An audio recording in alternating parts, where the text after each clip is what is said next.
السلام علیکم ورحمۃ اللہ وبرکاتہ.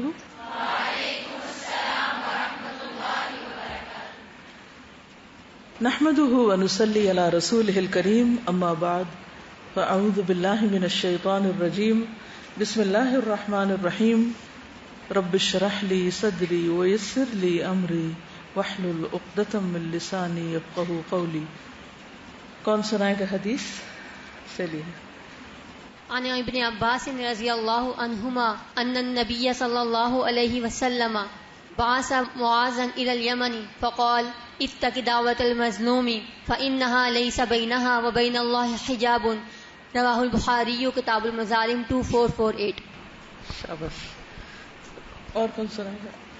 عن ابن عباس رضی اللہ عنہما ان النبی صلی اللہ علیہ وسلم بعث معاذا إلى اليمن فقال اتق دعوة المظلوم فإنها ليس بينها وبين الله حجاب. رواه البخاری. شاباش. Good effort. اس کو تھوڑا سا فلوئنٹ کیسے کر سکتے ہیں آپ خود ہی بتائیے. اس سے پہلے کہ کوئی مشورہ دے آپ خود بتائیے اس کو اور تیز کیسے کر سکتے ہیں. زیادہ پریکٹس کرنی. پریکٹس زیادہ کر کے. اور اس کے لیے عام طور پر الگ سے وقت نکالنا مشکل ہوتا ہے تو راہ چلتے ایسے وقفوں میں کر لیجئے جس میں کوئی بہت پروڈکٹیو کام نہ ہو رہا. ٹھیک ہے. عن ابن عباس رضی اللہ عباس. عن ابن عباس رضی اللہ عنہما عن ابن عباس رضی اللہ عنہما. اگر ہم ایک سانس میں پڑھ رہے ہو نا تو عن ابن عباس کہیں گے, ان ابن نہیں کہیں گے. اگر روک دیا آپ نے کسی وجہ سے جملہ روک رکھ کے پڑھ رہے ہیں پھر آپ ان ابن عباس کہیں گے. انب ابن عباس رضی ان ابن نون جو ہے بے پہ جا کے لگ رہا ہے. ان ابن عباس عباس رضی اللہ عنہما ابن عباس رضی اللہ عنہما ان النبی صلی اللہ علیہ وسلم. وسلم. کیا دیتا ہے؟ گرامر پڑھ رہے ہیں آپ لوگ؟ ان مشبہ بالفعل ہے تو زبر دے گا. اچھا پھر پڑھیے, عمل کیجیے. ان النبی صلی اللہ علیہ وسلم بعث معاذا الى اليمن فقال یمن فقال ٹھیک ہے فقال اتقی دعوت المظلوم فإنها ليس بينها وبين الله حجاب. اوکے. اور کوئی سنائے گا؟ عن ابن عباس رضی اللہ عنہ عباس. عن ابن عباس رضی اللہ عنہما ان النبی صلی اللہ علیہ وسلم بعث معاذ الى اليمن فقال اتقی دعوت اللہ لیس بینہا وبین اللہ حجاب. رواہ البخاری کتاب المظالم 2448. نیکسٹ آپ سنائیے. اب غور سے سنیے آپ نے کہاں فرق ڈالا. عن ابن عباس رضی اللہ عنہما ان النبی صلی اللہ علیہ وسلم بعث معاذا الى اليمن فقال اتقی دعوت المظلوم فإنها ليس بينها وبين الله حجاب. رواہ البخاری کتاب المظالم 2448. گڈ. ایک جگہ تھوڑی سی مشکل ہوئی, وہ کیا تھی؟ وہ کوئی بتائے گا؟ شاباش. Good listener. دعوت المظلوم. ٹھیک ہے. اوکے. جتنے لوگوں سے میں نے حدیث سنی آپ لوگوں نے کوئی چیز سیکھی اس انسیڈنٹ سے؟ کوئی سبق سیکھا, کوئی بات سیکھی؟ اگر کوئی اٹک رہا ہو سناتے وقت تو تحمل سے سننا چاہیے. جی آپ سب کو بھی مجھے بھی صبر کے ساتھ, اور اس کو موقع دینا چاہیے. فوراً جج نہیں کر لینا چاہیے کہ وہ غلط پڑھا, اس کو آتی نہیں, اس نے محنت نہیں کی. اس نے کی ہوتی ہے لیکن اس کی کیپیسٹی اتنی. اور کیا سبق سیکھا؟ ایک بات جو مجھے فیل ہوئی ہے, جو وہ بڑی باجیاں تھی ساری, ان کو گھر کے کام بھی ہوتے ہیں, انہوں نے اس سب کے ساتھ کیا. تو اس میں ہمارے لیے لیسن یہ ہے کہ ہمارے پاس جو ٹائم ہے ہم اس کو ضرور اویل کریں اور اچھے طریقے سے یاد کریں. احسن تھی. بڑی باجیوں نے گھر کے کاموں کے ساتھ محنت کی ہے, اس لحاظ سے انہیں اپریشیٹ کرنا چاہیے. دوسرا یہ کہ آپ کی عمر جس میں کوئی آپ کو اور کام نہیں ہے اور میموری بھی شارپ ہے اور لرننگ کیپیسٹی بھی زیادہ ہے, تو اس موقع سے فائدہ اٹھا لینا چاہیے. کیونکہ یہ ایج جس میں اب آپ لوگ ہیں یہ دوبارہ نہیں آئے گی. اس سے پورا فائدہ اٹھائیں. ایسا نہیں ہوگا کہ ان کی محنت آپ سے کم ہوگی, لیکن چونکہ ان کی عمر زیادہ ہو گئی ہے اس لیے ان کی وہ محنت اگر وہ ڈبل بھی کرے تو وہ نتیجہ نہیں آئے گا جو اس سے آدھی پہ آپ کو آ جائے گا. تو عام طور پر ہم اپنے ان نعمتوں سے غافل ہوتے ہیں اور فائدہ نہیں اٹھاتے, اور کل کے انتظار میں رہتے ہیں کہ جب سارے کام ختم ہو جائیں گے پھر ہم دین کی طرف آ جائیں گے, پھر ہم کچھ سیکھیں گے, پھر ہم کچھ نیک کام کریں گے, پھر ہم حج کریں گے, فلاں اور فلاں کام کریں گے. لیکن جب انسان کی جوانی جا چکی ہوتی ہے یا ڈھل چکی ہوتی ہے تو پھر تو بہت سے کاموں کو بہت مشقت سے بھی کریں تو اس کوالٹی کے نہیں ہو پاتے. جی میں یہ کہنا چاہ رہی تھی کہ جو بڑی بازیاں ہوتی ہیں ان کو یہ ایڈوانٹیج ہوتا ہے کہ ان میں ایک سیریسنیس آف پرپز ہوتا ہے جو بچپن میں نہیں ہوتا, اور وہ جو بچپن میں جو تیزیاں اور شوخیاں اور وہ سب چیزیں ہوتی ہیں وہ نہیں ہوتی. تو میں نے کل فرسٹ ٹائم حدیث یاد کی اور وہی کیا کہ اپنے بچوں کو سنائی بار بار, تو وہ بار بار غلطی کر رہی تھی. لیکن میں کہی تھی کہ ضرور اللہ نے میرے لیے اس میں کوئی آسانی رکھی ہوئی ہے نا, وہ مجھے ابھی سمجھ میں آئی کہ وہ کیا آسانی تھی کہ میں اس کو بار بار کرتی رہی, جو کہ بچے جو ہوتے ہیں وہ تھوڑا سا نان سیریس ہوتے ہیں, تو بڑے ہونے میں یہ آپ کا ایڈوانٹیج ہوتا ہے کہ آپ نان سیریس نہیں ہوتے کسی چیز کے بارے میں. بالکل. تو میں سنا دوں حدیث؟ سنا دیجیے. عن ابن عباس رضی اللہ عنہما ان النبی صلی اللہ علیہ وسلم بعث معاذا الى اليمن فقال اتق دعوة المظلوم فإنها ليس بينها وبين الله حجاب رواہ البخاری کتاب المظالم 2448. احسنت. پریکٹس پریکٹس پریکٹس تو انسان پھر اس گول کو اچیو کر ہی لیتا ہے. ٹھیک ہے جی. جی بالکل, وہ بھی میں سمجھتی ہوں, ٹینشن ہونے لگتی, گھبراہٹ ہونے لگتی, جس سے جی تو مائک کی جو ٹینشن ہے وہ بھی نکل جانی چاہیے. اب یہ نہیں اتنی پریکٹس کریں کہ وہ ختم ہو جائے, کانشیس نہ رہے.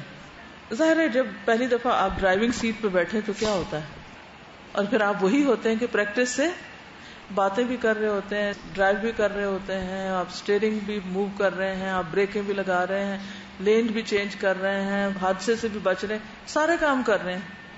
اتنے ساری چیزیں ایک وقت میں کیسے ممکن ہوا؟ Practice practice practice.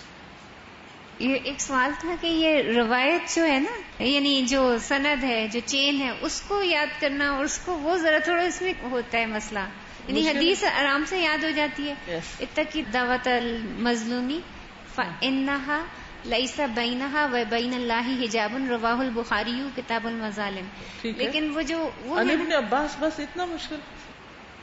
اس کا فائدہ ہوگا کیونکہ عام طور پر جب آپ ذرا علمی کتابیں پڑھتے ہیں نا تو اس میں وہ یوں لکھتے ہیں, وہ جو ابن عباس کی حدیث ہے اس میں یہ ہے, فلاں کی حدیث میں یہ ہے, فلاں کی روایت میں یہ ہے. تو آپ اگر تھوڑا سا پتا ہو تو انسان جلدی بات سمجھ جاتا ہے.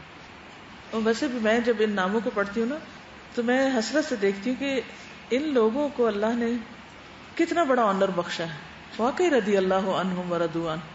چین میں بھی عام طور پر کیا ہوتا ہے, جو مختصر چین آتی ہے صرف صحابی کا نام باقی رہ جاتا, باقی چلے جاتے, کتابوں میں باقیوں کے بھی لکھے ہوئے, لیکن ہر جگہ ان کے نام کے ساتھ رضی اللہ لکھا ہوا ہے. اور کس طرح ان کی ایک سند یا ایک اتھارٹی یا ان کا جو مقام یا ایک مرتبہ پریزرو ہو گیا.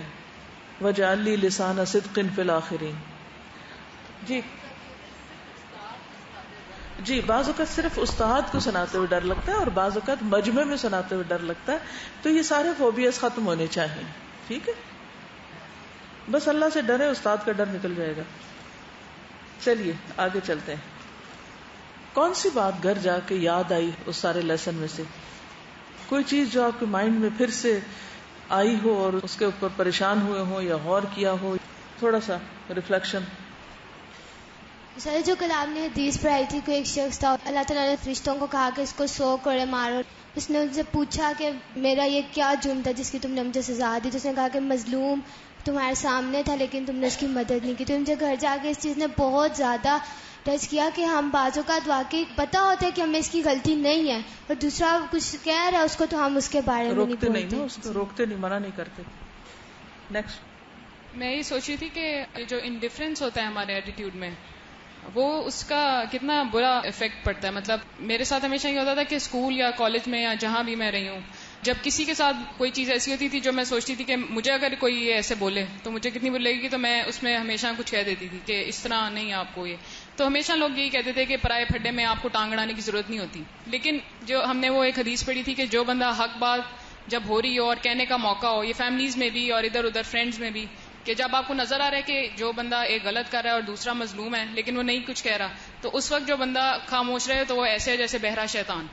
تو ہم لوگ اتنا زیادہ کرتے ہیں، اور جو بلکہ کر رہا ہوتا ہے اس کو منع کرتے ہیں کہ تم پرائے پھڈوں میں پھنس کے اپنے آپ کو برا کر لیتی ہو اور اس کی تو کوئی بات ہی نہیں رہتی اور تم سب سے بری بن جاتی. اصل میں وہی بات ہے نا کہ ہمیں اپنی پریسٹیج اور اپنی شان، اپنے سٹیٹس کا ہر وقت فکر لگا رہتا ہے، اور دوسرا کس حال میں ہے، اس پہ کیا بیت رہی ہے، اس کی فکر نہیں ہوتی. ویسے آپ جتنے بھی خاموش طبع اور جو بھی آپ ہوتے ہیں، وہی بات جب آپ کو کہی جائے تو پھر آپ کا ریئیکشن دیکھنے والا ہوتا ہے کہ وہ کیا ہو رہا ہوتا ہے. اس وقت سب بھول جاتا ہے. سازا میں یہ سوچ رہی تھی کہ یہ ظلم اور مظلوم جو بھی ساری باتیں یہ فیکٹس ہیں ہماری لائف کی نا. ہم یہ نہیں کہہ سکتے ہیں کہ بس ہمیں ظلم نہیں کرنا اور مظلوم بدعا نہ کرے اگر ہم پہ ہو بھی گئی، کیونکہ جس کے دل پہ لگتی ہے اس کے دل سے آہ بھی نکلتی ہے اور کچھ ضرور زبان سے نکلتا ہے. اسی لیے پھر حدیث میں کہا گیا ہے کہ بچو اس سے. تو میرے ذہن میں بہت سارے سوالات بھی آ رہے تھے کہ ہم کیسے ایک فائن لائن ڈرا کریں کہ ٹھیک ہے آپ اپنے بارے میں بھی مشکوک ہوتے ہیں کہ میں یہاں مظلوم ہوں بھی کہ نہیں ہوں، اور دوسرے بندے کے بھی نقطۂ نظر کے بارے میں سوچ رہے ہوتے ہیں کہ آیا وہ اس وقت اپنے آپ کو مظلوم سمجھ رہا ہے کہ میرے ساتھ ظلم ہوا ہے، یا وہ یہ سمجھ رہا بھی ہے کہ نہیں کہ میں ظلم کیا ہے کہ نہیں.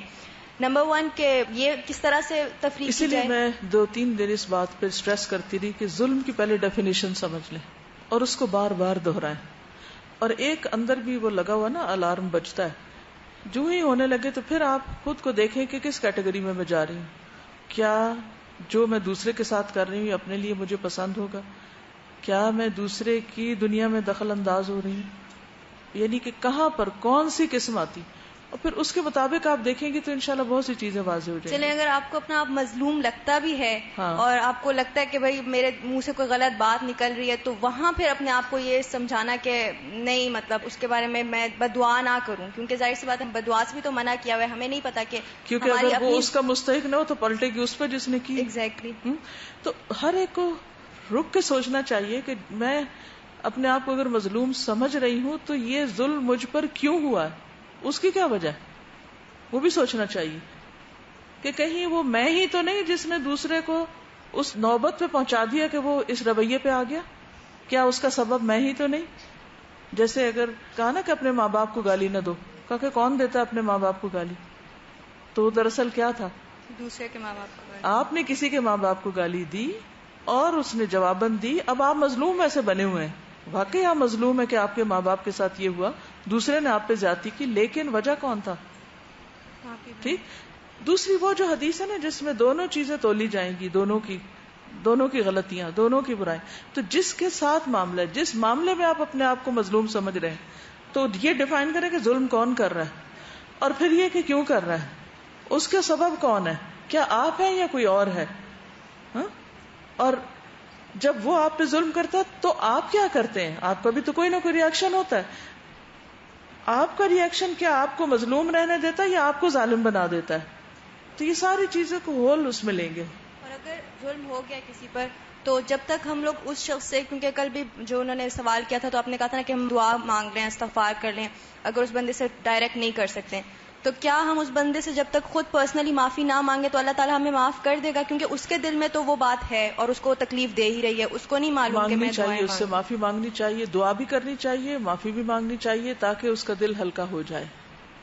اس کو بھی تو اس سے نکالے نا، کیونکہ اسے کب تک اس ٹارچر میں رکھیں گے. اگر آپ صرف ایک بہت بلنٹ وے میں کہتے ہیں اچھا معاف کر دیجئے مجھے، میں نے آپ سے زیادتی کی، یہ بھی طریقہ ٹھیک نہیں. اس صورت میں کیا کہ آپ کو احسان کریں. دیکھیے یہ بہت ہی آسان حل ہے، کیونکہ انسان دن میں کتنی دفعہ کہے گا سوری سوری، اور پھر وہی کرے، خصوصاً جو قریب والے لوگ ہیں. اس کا بہترین حل یہ کہ جس کے ساتھ بھی ہوئی کوئی زیادتی اور آپ کو پتا چل گیا کہ آپ نے کی ہے یا آپ کو محسوس ہو گئی، اس کا ازالہ پھر کریں. مثلاً کمرے سے باہر نکلتے ہوئے آپ نے بچے کو ڈانٹا، آپ نکل گئے، اپنا کام کیا، واپس آئے تو اس سے اچھے طریقے سے بات کر لیں. اگر آپ اسے کہیں گے سوری بیٹا میں نے آپ کو ڈانٹا، بھائی کسی وجہ سے ہی ڈانٹا ہوگا نا، لیکن وہ ڈانٹ ناروا تھی، اب اس کو بھی انڈو کریں گے تو وہ بھی شاید بات نہ بنے. تو اس میں کیا ہے کہ یہ نہیں کہ ایک دفعہ موڈ آف ہوا یا غصہ چڑھا تو بس وہ پھر ہفتوں چلتا رہا، نہیں، بس اس کو اپنے آپ کو لمٹ کریں. دوسری دفعہ بات کریں، اس کا جو حق ہے اس کو دیں اور معاملے کو ٹھیک کر لیں. اور اس کو کمپنسیٹ کر دیں. ٹھیک ہے نا, کہ ظلم کا ازالہ کس سے ہوتا ہے؟ احسان سے ہوتا ہے. تو احسان کرنا سیکھیں, اپنے دل کو بھی چین آئے گا, اس کا بھی دل اچھا ہو جائے گا, اور جب تھوڑا اچھا موڈ ہو تو پچھلے گناہوں کی معافی مانگ لیں اس سے. یہ جب بھی بات ہوتی ہے نا, اس پہ ایک سوال آتا ہے, اور یہ ریسنٹلی مجھ سے کسی نے اس پہ خاصی بحث کی, تو میں چاہوں گی ضرور آپ رہنمائی کریں.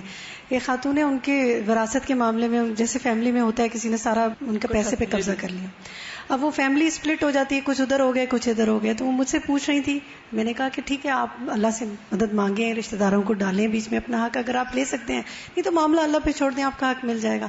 تو وہ بہت بد دعائیں دینے لگی, بہت یہ. تو میں نے کہا کہ آپ نہ کریں, یہ بھی تو بدلہ ہی لے لینا نا, تو آپ اللہ پہ چھوڑ دیں.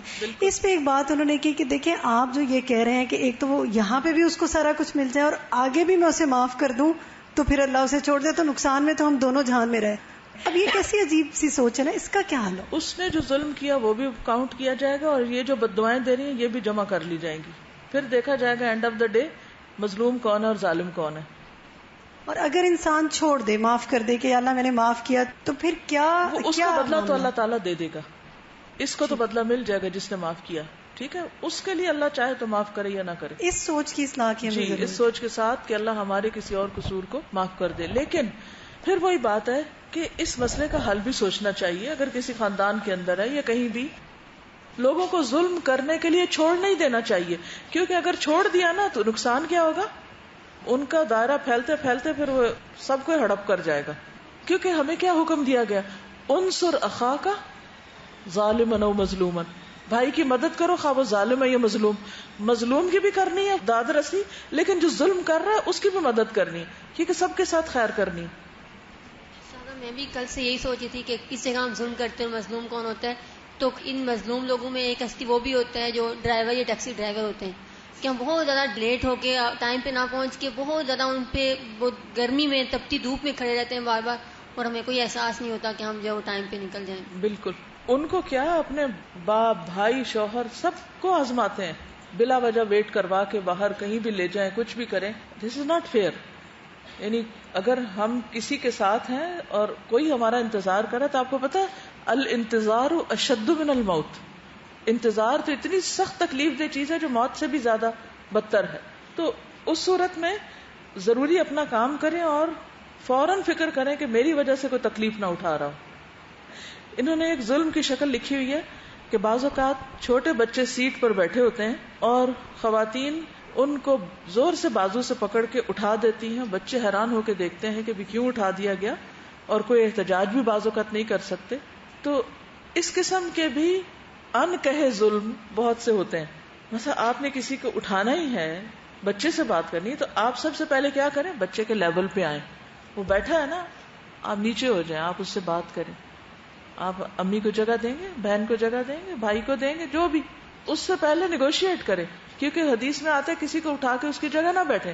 لیکن بعض اوقات یہ ہوتا ہے کہ بڑے کو نیچے بیٹھنا مشکل ہے اور بچہ بیٹھ سکتا ہے. پیار سے ریکویسٹ کر لیں, احسان کا رویہ اختیار کریں, نہ کہ ظلم کا.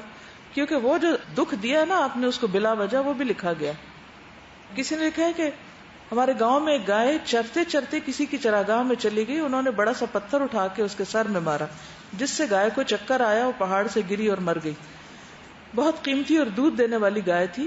ایسے مظلوم جانور بھی تو قیامت کے دن بدلہ لیں گے. ہم ان کے ساتھ ایسا سلوک کیوں کر رہے ہوتے ہیں؟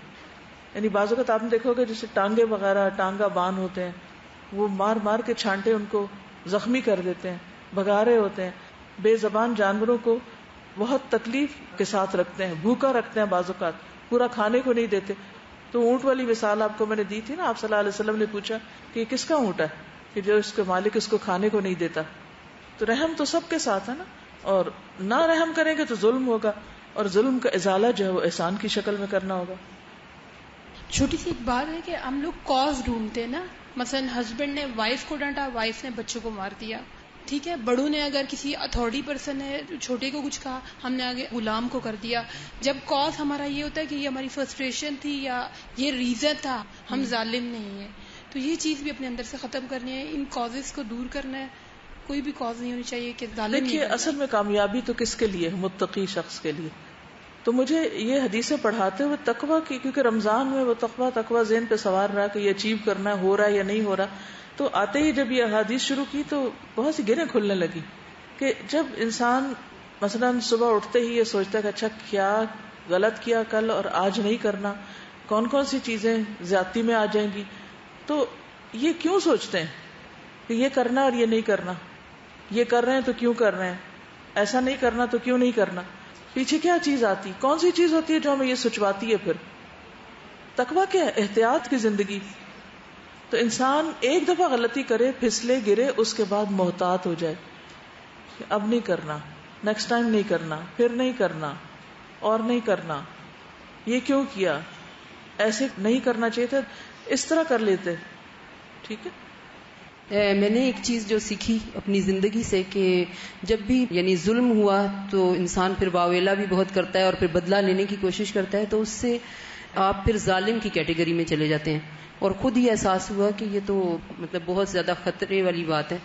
تو اس کے بعد میں نے یہ سوچا کہ میں نے اپنی ذات کے لیے، جیسے رسول اللہ صلی اللہ علیہ وسلم کا اپنا عمل ہے کہ آپ نے اپنی ذات کے لیے کسی سے انتقام نہیں لیا، تو یہی چیز کہ اپنے لیے پھر میں نے یہ سوچا کہ میں نے اپنی ذات کے لیے کسی سے انتقام نہیں لینا اور سیف سائڈ پہ رہنا ہے، کیونکہ وہی ہے کہ اگر آپ، یہی احتیاط ہے نا، یہی تقویٰ ہے کہ سیف سائڈ پہ رہنا ہے، کسی پہ زیادتی نہ ہو جائے. بالکل، کیونکہ وہ کل اندھیرے اور وہ جو ظالم کے ساتھ جو کچھ ہے اس سے بچنا ہے. اور اس کا ایک بہترین طریقہ یہ بھی ہے کہ جیسے وہ دعا ہمیں سکھائی گئی تھی کہ وَسَارَنَا عَلَى مَنْ ظَلَمَنَا، کہ جس نے کہ اللہ تعالیٰ خود ہی بدلہ لے لے، کہ اگر ہے تو ہم اپنے ہاتھ سے نہ کریں، کیونکہ اس میں پھر بہت زیادہ احتمال اس بات کا ہے کہ ہم ظالم بن جائیں گے. بالکل.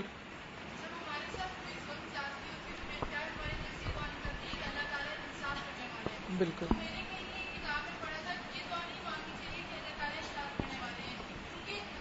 ہمارے اس قابل نہیں ہے کہ اللہ انصاف کرے گا تو ہم تو اللہ تعالیٰ کے سامنے سر اٹھانے کے قابل بھی نہیں رہیں گے. تو اللہ رحم کرنے والا ہے، انصاف تو اگر اس نے کیا تو ہم لوگ تو کہیں بھی نہیں رہیں گے. انصاف آپ کے بھی خلاف ہو سکتا ہے. جی آپ. چھوٹی سی چیز ایک میرے ذہن میں آئی تھی کہ ایک ظلم اور معافی کے درمیان میں بھی ایک چیز ہوتی ہے. ہم لوگ انتظار کرتے رہتے ہیں کہ ظلم بھی انتہا کو پہنچ جائے، پھر جس پہ ہو رہا ہوتا ہے اس کو کہتے ہیں اس کو معاف بھی ضرور کرو.